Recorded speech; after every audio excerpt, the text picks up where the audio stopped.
তারাবির নামাজ তো তারাবির নামাজ ছিল না। তারাবির নামাজ ছিল না।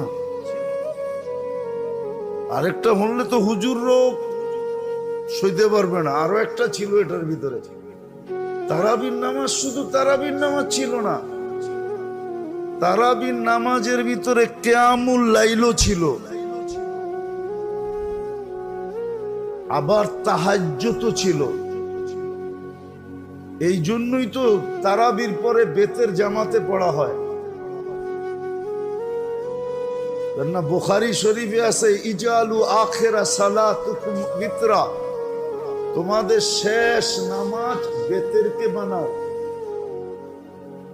তারাবির ভিতরে তারাবি ছিল, কিয়ামুল লাইল 8 রাকাত ছিল, 12 রাকাত তাহাজ্জুদ ছিল।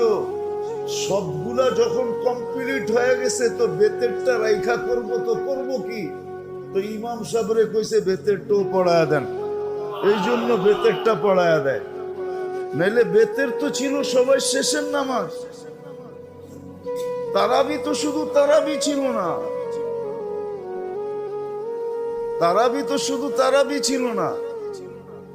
আর ভালো মতে বোঝেন, তারাবি শুধু তারাবি ছিল না, এটা তারাবি ছিল, কিয়ামুল লাইল এর ভিতরে ছিল, আবার তাহাজ্জুদ এর ভিতরে ছিল। এই জন্যই তো কয় সারা রাত্রের নামাজ যখন শেষ, তার বেতেরটা রাইখা করমু কি, ওটা আপনার পিছে পড়া ফেলাই। এই জন্য ইমাম ওটা পড়ায় দেয়। এটার ভিতরে সব ছিল, এক রাত্রে সব ইবাদত ছিল। 1 মাস পড়তেন, 70 মাসের কি হয়ে যেত, তাহাজ্জুদ হয়ে যেত। 70 মাসের কিয়ামুল লাইল হয়ে যেত। 1 মাসের তারাবি তো হইতই হইত।